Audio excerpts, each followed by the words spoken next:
أعوذ بالله من الشيطان الرجيم. بسم الله الرحمن الرحيم. In the name of Allah, the Beneficent, the Merciful.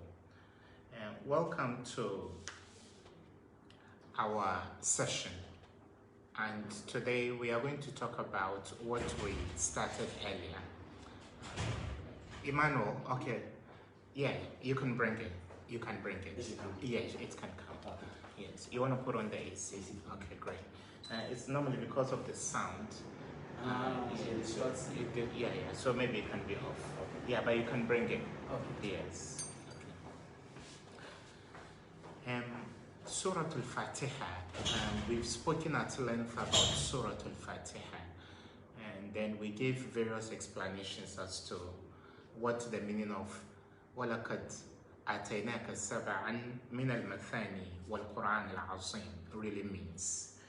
And Alhamdulillah, we are beginning with the Tafsir, or the exegesis, if you like, the detailed explanation of Surah Al-Fatiha itself. Contrary to what is done by most people around the world, we want to start from easy chapters, then we move on to more difficult. Would I even say more difficult? Then we move on to longer chapters, the shorter ones. And what better chapter to start with than the opening chapter of the Holy Quran itself, Surah Al-Fatiha. We explained at length whether Al-Basmala, the formula, Bismillah ar-Rahman ar-Rahim, is an integral part of the chapter or not. And depending upon whether you start and then continue until you say Sirat al-Ladina an'amta alayhim, then you pause there as a verse. And then people may also want to ask, why do we say Ameen? لماذا نقول آمين بعد قراءة سورة الفاتحة? I am sure as we do the explanations, and I told you my position on the various sects and various schools of thought is that don't condemn the thoughts of another Muslim, present your own facts, and then leave the choice or option to people to decide where they belong.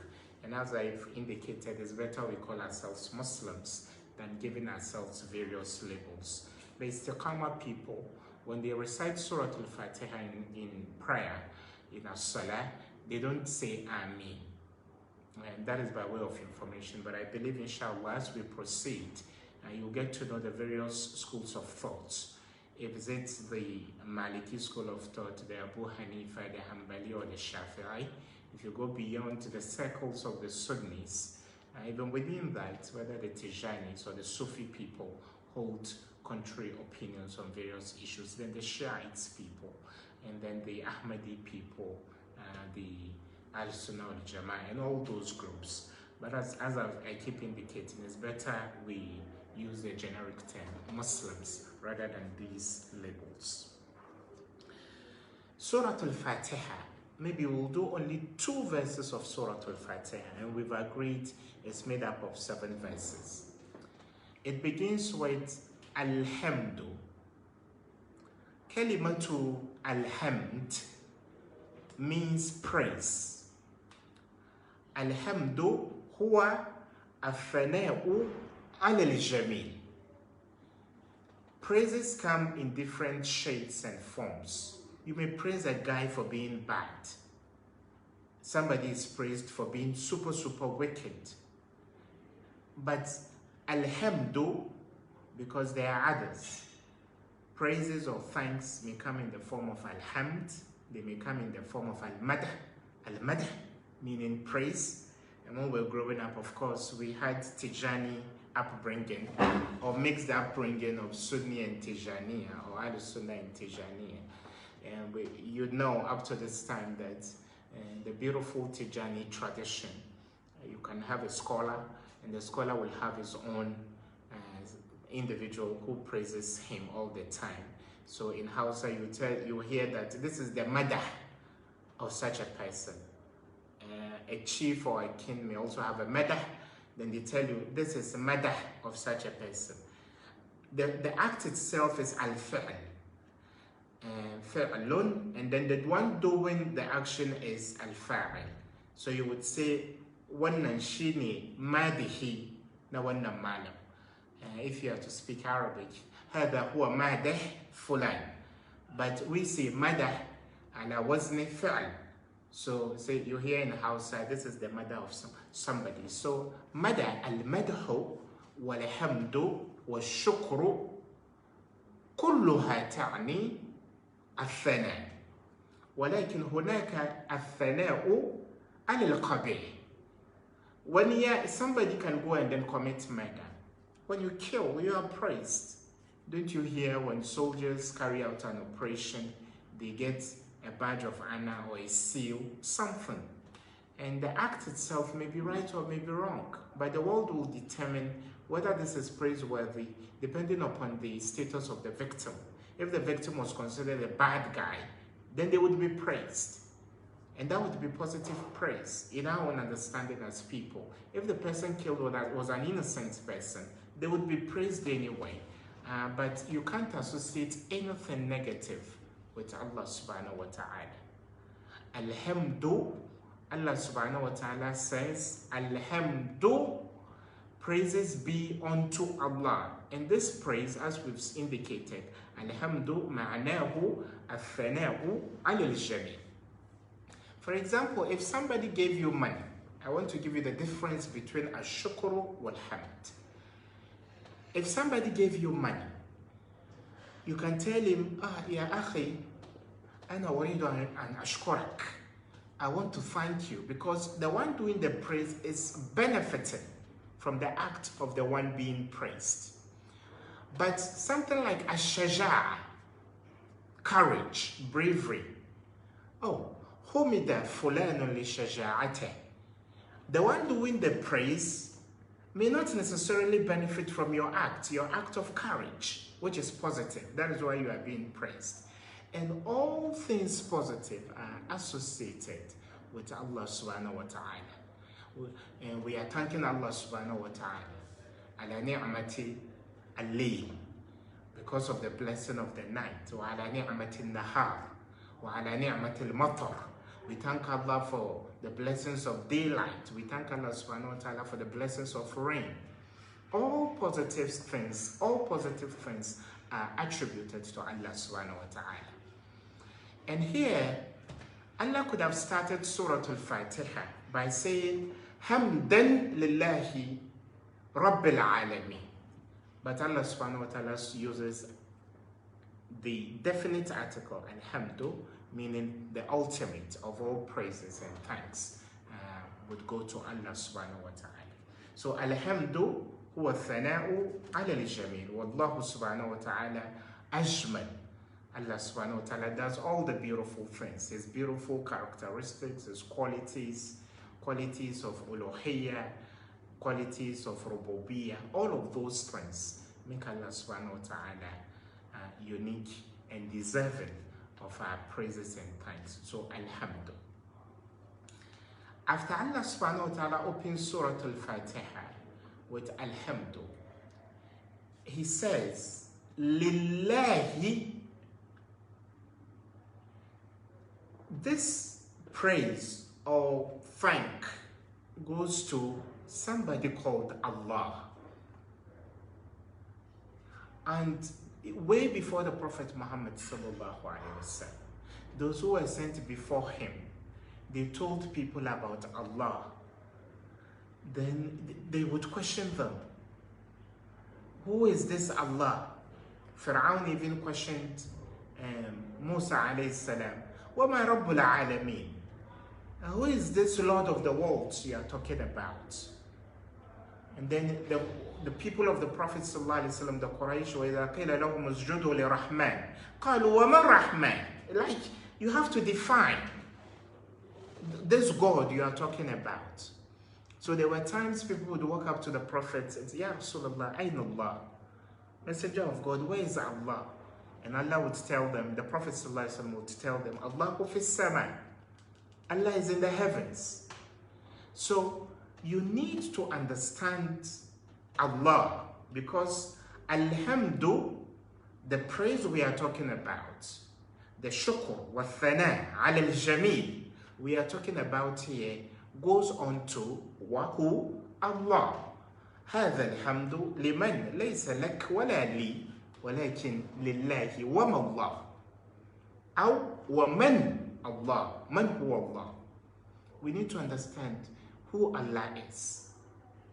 When the Holy Prophet Muhammad sallallahu alaihi wasallam did the Isra and Mi'raj, and then he saw all the ajaib, all the miraculous things, and then he came back to earth, and then he was recounting what he saw. Then some of them would ask him, of course we know, وَكَانَ قَابَ قَوْسَيْنِ أَوْ أَدْنَى, and the Prophet ﷺ came that close as putting together two bows, you know, the bow and the arrow, putting together two of those. فَكَانَ قَابَ قَوْسَيْنِ أَوْ أَدْنَى, he came that close. Some would tell you the closeness was to the Archangel Gabriel, who was the escort of the Prophet. Others would tell you how close. And the Holy Prophet ﷺ came to Allah subhanahu wa ta'ala. So some would ask the Prophet, Ya Rasulallah, hal ra'ayta Allah? Messenger of God, when you went up there, did you see Allah? Some believe that Allah subhanahu wa ta'ala manifests himself to us in so many ways. You can feel Allah, but of course, your eyes cannot see Allah. So the Prophet ﷺ would answer them, Nurun fa'anna ara. Allah is light. How could I have seen? So Allahu, that says, don't worry, Ima, you can bring it. That says, shukran, feel free. Oh, you can bring it. Okay, thank you. This is cold, eh? You put it in the fridge. Put it in the fridge for some time. There's a little more time. But the water is so hot. Okay, alhamdulillah. Thank you. The Prophet ﷺ said, Nurun fa'anna ara. Allah is light. How could I have seen him? And there are so many descriptions that have been given to Allah subhanahu wa ta'ala. Our brothers and sisters who belong to the Christian faith indicate that in the beginning was the Word, and the Word was with God, and the Word was God. They also said, God said when he was creating Adam, let us create man in our own image and after our likeness. That is the Christian understanding of who Allah is. So to them, Prophet Isa alayhi salam came, and how he came is how Allah is. Islam has a different perspective of Allah subhanahu wa ta'ala. And up to this time, we need to keep emphasizing the fact that nobody can fathom out how Allah looks. But we know that Allah subhanahu wa ta'ala in the revelation of the Quran, and we are still on the first verse of Surah Al-Fatiha, in the revelation of the Quran, talks about various descriptions. On the day of judgment, Allah will tell or ask the hellfire after multitudes of people have been put into her, Halim talat. Allah will ask the hellfire, are you full? Then the hellfire would say, Halimin mazid. Are there any more jinns and people? Because hellfire is huge. And the description of hellfire is in various, accounts given by the Holy Prophet Muhammad. May the blessings and peace of Allah be upon him. Then we are told by the Prophet, at that juncture, Allah will put his foot into hellfire. So it is established that Allah has got a foot. But how is Allah's foot? How many feet does he have? And certainly, Allah's foot is not like your own foot and mine. Then we know from other verses of the Quran that Allah subhanahu wa ta'ala has got a face. How is the face of Allah? Nobody knows. Lillahi al-mashriq wal-maghrib. To Allah belongs the east and the west. فَأَيْنَمَا تُوَلُّوا فَثَمَّ وَجْهُ اللَّهِ. Wherever you turn, there you will find the face of Allah. So Allah has got a face. How is Allah's face?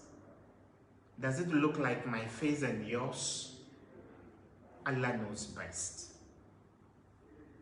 And when Allah ordered Prophet Noah alayhi salam to construct the ark, he says, وَصْنَعِ الْفُلْكَ بِأَعْيُنِنَا وَوَحْيِنَا. وَصْنَعِ الْفُلْكَ. Noah, and construct the ark. بِأَعْيُنِنَا, with or under our eyes. وَوَحْيِنَا, in our inspiration or revelation.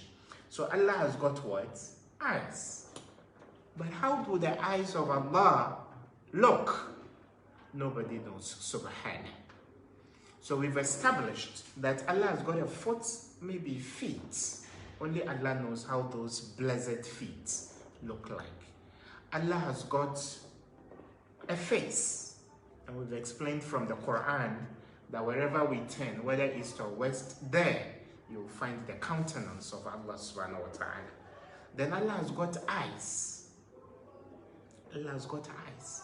And Allah has got hands.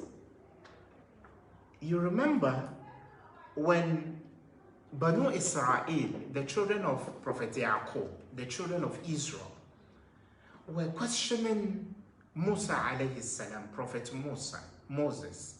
They were questioning him to describe that God. You remember when the Musa alayhi salam left them in the care of Aaron, they created for themselves a deity they were worshipping. Because they were asking Musa, اجعل لنا إلها كما لهم آلهة. Pharaoh and his people have got deities they call gods. Make for us a god, just as they also have gods. So they were questioning, how is Allah?